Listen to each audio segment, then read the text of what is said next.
அனைவருக்கும் காலை வணக்கம். இன்னைக்கு வெள்ளிக்கிழமை ஆகஸ்ட் 16. தமிழ் எழுத்தாளர் பத்திரிகையாளர் மாதவையா பிறந்த தினம் என்று.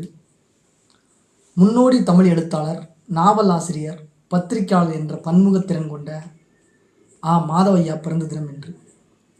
திருநெல்வேலி அருகே பெருங்குளம் கிராமத்தில் 1872 பிறந்தார். அங்கு பள்ளி படிப்பை முடித்தார். சென்னை கிறிஸ்துவ கல்லூரியில் இளங்கலை பட்டம் பெற்றார்.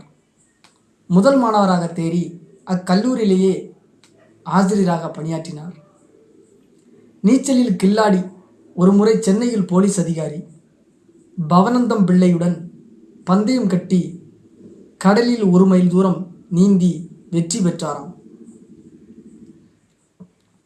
குற்றால அருவியின் உச்சியில் 3 ஆங்கிலேயர்கள் கடக்க முயன்று வழிக்கு விழுந்து இறந்த 3